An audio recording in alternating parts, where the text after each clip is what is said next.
Hello friends, welcome to competition exam. दोस्तों, जैसे कि हम सबको पता है कि छत्तीसगढ़ में बहुत ही जल्द सब इंस्पेक्टर और पियोन की भर्ती परीक्षा होने ही वाली है। तो दोस्तों, इस बात को ध्यान में रखते हुए आज के इस वीडियो में प्रैक्टिस सेट 5 लेकर आए हैं, जो कि टोटली पाठ्यक्रम पर आधारित है। दोस्तों, आज के इस वीडियो में हम छत्तीसगढ़ सामान्य ज्ञान के 15 प्रश्न और भारतीय सामान्य ज्ञान के 15 प्रश्न, इस प्रकार से कुल टोटल 30 प्रश्नों को कवर करने वाले हैं, जो कि आपके आने वाले जितने भी एग्जाम हैं उन सभी एग्जाम के लिए बहुत ही ज़्यादा उपयोगी हैं। तो चलिए दोस्तों, बिना देरी के आज के इस वीडियो को हम स्टार्ट करते हैं। दोस्तों, आज के वीडियो बहुत ही ज़्यादा इंपॉर्टेंट है, इसलिए आप वीडियो को लास्ट तक जरूर देखिए। दोस्तों, इसके पहले भी मैंने एसआई प्रीलिम्स पियोन प्रीलिम्स के लिए प्रैक्टिस सेट 1, 2, 3, 4 बनाकर इस चैनल में अपलोड कर दिए हैं। यदि आपने इस वीडियो को अभी तक नहीं देखा है तो इस वीडियो के आई बटन में उन सभी वीडियो का लिंक आपको मिल जाएगा। उन सभी वीडियो को आप जरूर देखिए, बहुत ही महत्वपूर्ण प्रश्नों को बताया गया है। तो चलिए दोस्तों, बिना देरी के आज के इस वीडियो को हम स्टार्ट करते हैं। सबसे पहले हम देखने वाले हैं छत्तीसगढ़ सामान्य ज्ञान के 15 प्रश्नों को। प्रश्न नंबर पहला दिया हुआ है, छत्तीसगढ़ के किस क्षेत्र में कडप्पा शैल समूह का विस्तार अधिक है?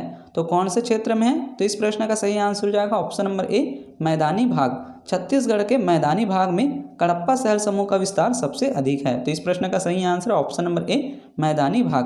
प्रश्न नंबर दूसरा दिया हुआ है, बीजापुर जिला निम्न में से किस जिलों को स्पर्श नहीं करता है? तो कौन से जिलों को स्पर्श नहीं करता है? तो इस प्रश्न का सही आंसर हो जाएगा option number C, Kanker. Bijapur जिला जो है कांकेर जिला को स्पर्श नहीं करता है, बाकी सुकमा, दंतेवाड़ा, बस्तर को स्पर्श करता है। चलिए दोस्तों, बढ़ते हैं अगले प्रश्न की ओर।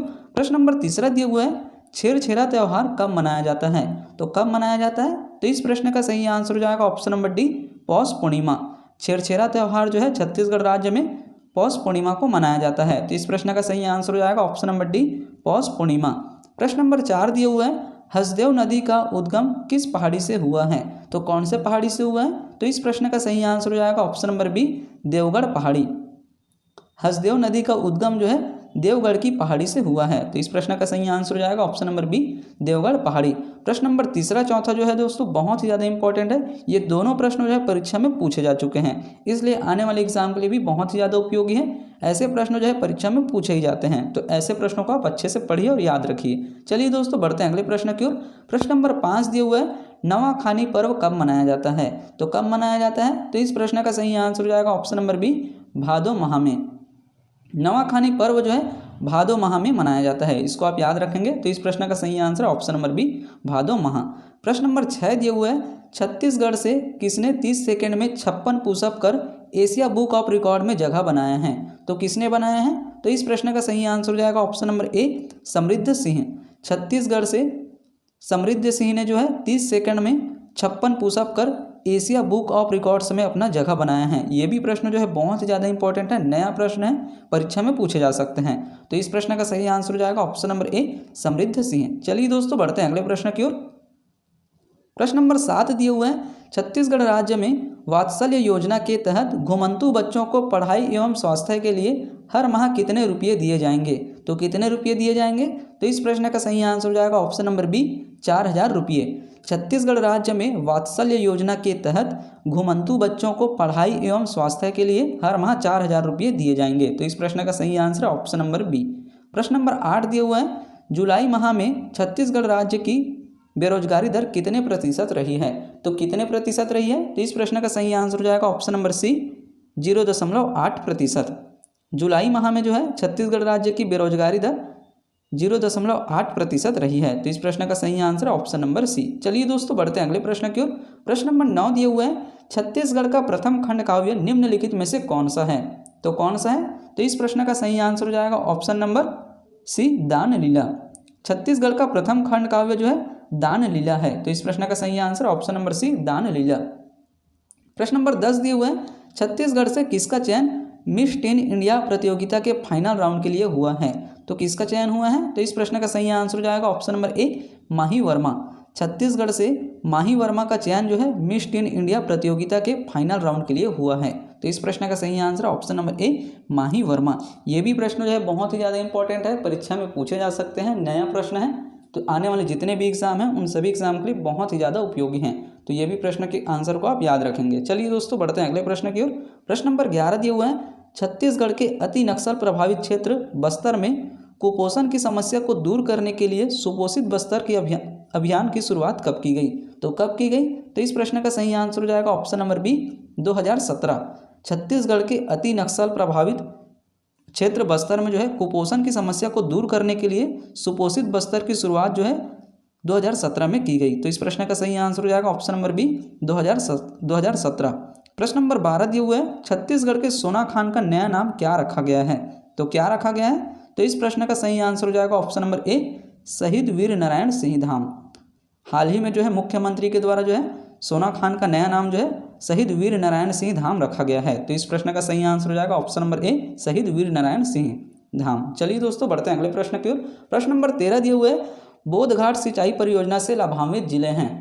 तो कौन कौन से लाभान्वित जिले हैं? तो इस प्रश्न का सही आंसर हो जाएगा option number A Sukma, Bijapur, Dantewada. Bodhghat परियोजना से लाभान्वित जिले जो हैं सुकमा, बीजापुर, दंतेवाड़ा, ये तीनों जिले हैं। तो इस प्रश्न का सही आंसर हो जाएगा option number A Sukma, Bijapur, Dantewada. प्रश्न नंबर 14 दिया हुआ है सीता लेखनी की पहाड़ी छत्तीसगढ़ राज्य के किस जिले में स्थित है? तो कौन से जिले में स्थित है? तो इस प्रश्न का सही आंसर हो जाएगा option number C Surajpur. Sita Lekhni की पहाड़ी जो है छत्तीसगढ़ राज्य के सूरजपुर जिले में स्थित है। इसको अब याद रखेंगे, बहुत ही इंपॉर्टेंट प्रश्न है। पहाड़ी और गुफाएं से भी प्रश्न जो है परीक्षा में पूछे ही जाते हैं। तो इस प्रश्न का सही आंसर हो जाएगा ऑप्शन नंबर सी सूरजपुर। ऐसे ही प्रश्न जो है दोस्तों परीक्षा में पूछे जाते हैं, तो ऐसे प्रश्नों को आप अच्छे से पढ़िए। चलिए दोस्तों बढ़ते हैं अगले प्रश्न की ओर। प्रश्न नंबर 15 दिया हुआ है छत्तीसगढ़ राज्य में प्रथम किसान मॉल की स्थापना कहाँ की गई? तो कहाँ की गई? तो इस प्रश्न का सही आंसर हो जाएगा ऑप्शन नंबर बी राजनांदगांव। ये भी प्रश्न जो है बहुत ही ज़्यादा इंपॉर्टेंट है, परीक्षा में पूछे जा चुके हैं। तो यदि प्रश्न आए कि छत्तीसगढ़ राज्य में प्रथम किसान मॉल की स्थापना कहाँ की गई, तो इस प्रश्न का सही आंसर हो जाएगा ऑप्शन नंबर बी राजनांदगांव। सन 2010 में जो है प्रथम किसान मॉल की स्थापना की गई। तो इस प्रश्न का सही answer option number B Rajnandgaon. इस तरह से दोस्तों अभी तक हमने छत्तीसगढ़ सामान्य ज्ञान के बहुत ही महत्वपूर्ण 15 प्रश्नों को कवर किया है। अब हम देखने वाले हैं भारतीय सामान्य ज्ञान के बहुत ही महत्वपूर्ण 15 प्रश्नों को। प्रश्न नंबर पहला दिया हुआ है किस हड़प्पा सभ्यता स्थल से कांस्य नर्तकी की मूर्ति प्राप्त हुई है? तो इस प्रश्न का सही आंसर हो जाएगा option number A Mohenjodaro. Mohenjodaro Harappa सभ्यता स्थल से जो है कांस्य नर्तकी की मूर्ति प्राप्त हुई है। तो इस प्रश्न का सही आंसर है ऑप्शन नंबर ए। प्रश्न नंबर दूसरा दिया हुआ है भूमि दान का सर्वप्रथम उल्लेख किस राजवंश के समय प्राप्त होता है? तो कौन से राजवंश के समय प्राप्त होता है? तो इस प्रश्न का सही आंसर हो जाएगा ऑप्शन नंबर सी सातवाहन। भूमि दान का सर्वप्रथम उल्लेख जो है सातवाहन राजवंश के समय प्राप्त होता है। तो इस प्रश्न का सही आंसर हो जाएगा ऑप्शन नंबर सी सातवाहन वंश। चलिए दोस्तों बढ़ते हैं अगले प्रश्न की ओर। प्रश्न नंबर तीसरा दिया हुआ है गुप्तकालीन स्वर्ण सिक्कों को क्या कहा जाता था? तो क्या कहा जाता था? तो इस प्रश्न का सही आंसर हो जाएगा ऑप्शन नंबर ए दिनार। गुप्तकालीन स्वर्ण सिक्कों को जो है दिनार कहा जाता था। तो इस प्रश्न का सही आंसर ऑप्शन नंबर ए दिनार। प्रश्न नंबर 4 दिए हुए है प्रसिद्ध विट्ठल स्वामी का मंदिर तथा हजारा का मंदिर का निर्माण किसने करवाया था? तो किसने करवाया था? तो इस प्रश्न का सही आंसर हो जाएगा ऑप्शन नंबर सी कृष्णदेव राय। प्रसिद्ध विट्ठल स्वामी का मंदिर तथा हजारा का मंदिर जो है कृष्णदेव राय ने का निर्माण जो है कृष्णदेव राय ने करवाया था। तो इस प्रश्न का सही आंसर हो जाएगा ऑप्शन नंबर सी कृष्णदेव राय। ये प्रश्न जो है परीक्षा में पूछे जा चुके हैं, इसको आप याद रखेंगे। इस प्रश्न का सही answer option number C Krishnadev Rai. चलिए दोस्तों बढ़ते हैं अगले प्रश्न की ओर। प्रश्न नंबर 5 दिया हुआ है ध्रुव की तरफ जाने पर अक्षांश रेखाओं के व्यास की प्रकृति कैसी होती है? तो कैसी होती है? तो इस प्रश्न का सही आंसर हो जाएगा ऑप्शन नंबर बी घटती है।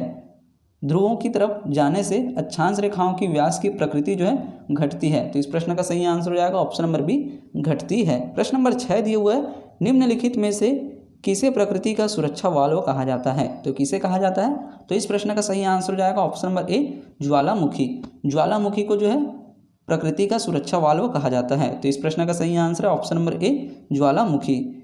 इस तरह के प्रश्न भी जो है दोस्तों भूगोल से प्रश्न परीक्षा में पूछे जाते हैं, तो ऐसे प्रश्नों को भी आप अच्छे से पढ़िए। चलिए दोस्तों बढ़ते हैं अगले प्रश्न की ओर। प्रश्न नंबर 7 दिए हुए हैं समान वर्षा की मात्रा वाले स्थानों को मिलाने वाली रेखा को क्या कहा जाता है? तो क्या कहा जाता है? तो इस प्रश्न का सही आंसर हो जाएगा ऑप्शन नंबर सी आइसोहाइट। समान वर्षा की मात्रा वाले स्थानों को मिलाने वाली रेखा को क्या कहा जाता है? आइसोहाइट कहा जाता है। तो इस प्रश्न का सही आंसर है ऑप्शन नंबर सी आइसोहाइट। प्रश्न नंबर 8 दिए हुआ है संविधान सभा के उद्घाटन अधिवेशन की अध्यक्षता किसने की? तो किसने की? तो इस प्रश्न का सही आंसर हो जाएगा ऑप्शन नंबर सी सच्चिदानंद सिन्हा। संविधान सभा के उद्घाटन अधिवेशन की अध्यक्षता जो है सच्चिदानंद सिन्हा जी ने की। तो इस प्रश्न का सही आंसर हो जाएगा ऑप्शन नंबर सी सच्चिदानंद सिन्हा। संविधान से भी ये दोस्तों प्रश्न परीक्षा में पूछे ही जाते हैं, इसलिए आप संविधान वाले चैप्टर को भी अच्छे से पढ़िए। चलिए दोस्तों बढ़ते हैं अगले प्रश्न की ओर। प्रश्न नंबर 9 दिया हुआ है, भारतीय संविधान के किस अनुच्छेद में अंतर्राष्ट्रीय शांति की बात कही गई है? तो कौन से अनुच्छेद में कही गई है? तो इस प्रश्न का सही आंसर हो जाएगा ऑप्शन नंबर डी, अनुच्छेद 51। भारतीय संविधान के अनुच्छेद 51 में जो है अंतर्राष्ट्रीय शांति की बात कही गई है। तो इस प्रश्न का सही आंसर हो जाएगा ऑप्शन नंबर डी, अनुच्छेद 51। प्रश्न नंबर 10 दिया हुआ है, भारत की नागरिकता किस प्रकार प्राप्त की जा सकती है? तो किस प्रकार प्राप्त की जा सकती है? तो इस प्रश्न का सही आंसर हो जाएगा ऑप्शन नंबर डी, उपरोक्त सभी। भारत की नागरिकता को जो है जन्म से, वंशानुक्रम से और देशीकरण से, ये तीनों से जो है प्राप्त की जा सकती है। तो इस प्रश्न का सही आंसर हो जाएगा ऑप्शन नंबर डी, उपरोक्त सभी। ये भी प्रश्न जो है बहुत ही ज़्यादा इंपॉर्टेंट है। चलिए दोस्तों बढ़ते हैं अगले प्रश्न की ओर। प्रश्न नंबर 11 दिया हुआ है, भारत के किस राज्य में समान नागरिक संहिता लागू है? तो कौन से राज्य में समान नागरिकता लागू है? तो इस प्रश्न का सही आंसर हो जाएगा option number C, Goa. Bharat के गोवा राज्य में जो है समान नागरिक संहिता लागू है। तो इस प्रश्न का सही आंसर हो जाएगा ऑप्शन नंबर सी, गोवा। चलिए दोस्तों बढ़ते हैं अगले प्रश्न की ओर। प्रश्न नंबर 12 दिया हुआ है, आर्थिक विकास की दृष्टि से भारत है। तो इस प्रश्न का सही आंसर हो जाएगा ऑप्शन नंबर बी, विकासशील राष्ट्र।